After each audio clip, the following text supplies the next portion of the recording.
Kasaragod ചൌക്കിയിൽ pickup van മറിഞ്ഞ് 17 പേർക്ക് പരിക്കേറ്റു. ദേശീയപാത 66-ലാണ് അപകടമുണ്ടായത്. പരിക്കേറ്റവരെ കുമ്പള സഹകരണ ആശുപത്രിയിൽ പ്രവേശിപ്പിച്ചിട്ടുണ്ട്. അരുൺ പാറക്കൽ വിവരങ്ങളുമായി കാസർഗോഡ് നിന്ന് ചേരുന്നുണ്ട്. അരുൺ, എപ്പോഴാണ് ഈ അപകടം സംഭവിച്ചത്? എന്താണ് അപകടത്തിന് കാരണമായത്? പുതിയ വിവരങ്ങൾ എന്താണ്? ഈ ആശുപത്രിയിലുള്ളവരുടെയൊക്കെ ആരോഗ്യനില സംബന്ധിച്ചുള്ള വിവരങ്ങൾ കൂടി അരുൺ. റിജിത്ത്, രാത്രി 7 മണിയോടുകൂടിയാണ് ഈ അപകടം ഉണ്ടാവുന്നത്. ചൌക്കിയിൽ വെച്ച്, ചൌക്കി ദേശീയപാത 66-ൽ വെച്ചാണ് ഈ അപകടം ഉണ്ടായത്. കാസർഗോഡ് നിന്ന് മത്സ്യബന്ധനത്തിന് പോയ മത്സ്യത്തൊഴിലാളികൾ അവർ തിരിച്ച് വീട്ടിലേക്ക് പോകുന്ന വഴിയാണ് അപകടമുണ്ടായത്. ചെറിയ പിക്കപ്പ് വാൻ ആയിരുന്നു. ആ പിക്കപ്പ് വാന്റെ നിയന്ത്രണം വിട്ട് അത് ഡിവൈഡറിൽ ഇടിച്ച് മറിയുകയായിരുന്നു എന്നാണ് പ്രദേശവാസികളും ദൃക്സാക്ഷികളും ഉൾപ്പെടെ പറയുന്നത്. ഈ പിക്കപ്പ് വാനിൽ 17 പേരുണ്ടായിരുന്നു എന്നാണ് ആശുപത്രിയിൽ നിന്ന് നമുക്ക് ലഭിക്കുന്ന വിവരം. ഇവരെ കുമ്പള സഹകരണ ആശുപത്രിയിൽ പ്രവേശിപ്പിച്ചിട്ടുണ്ട്.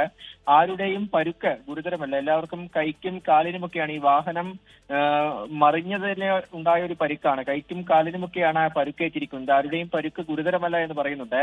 കാസർഗോഡ് കോയിപ്പാടി കടപ്പുറം സ്വദേശികളാണ്, മത്സ്യത്തൊഴിലാളികളാണ്. അവർ മത്സ്യബന്ധനത്തിന് പോയി മടങ്ങുന്നതിനിടയിലാണ് ഈ അപകടമുണ്ടായത്. ആ സമയത്ത് മറ്റു വാഹനങ്ങൾ NH66 ഇല്ലാത്തതിനാലാണ് വലിയ അപകടം ഒഴിവായത്. റിജിത്ത്. ശരി, അരുൺ പാറക്കൽ കാസർഗോഡ് നിന്ന് വിവരങ്ങൾ പങ്കുവെക്കുകയായിരുന്നു. ലോകത്തെവിടെയായാലും ഏത് സമയത്തും 24 വാർത്തകളും ഓഗ്മെന്റഡ് റിയാലിറ്റി പാക്കേജുകളും എക്സ്പ്ലെയിനറുകളും വിശദമായി കാണാൻ ഞങ്ങളുടെ യൂട്യൂബ് ചാനൽ നിങ്ങൾക്ക് സബ്സ്ക്രൈബ് ചെയ്യാം.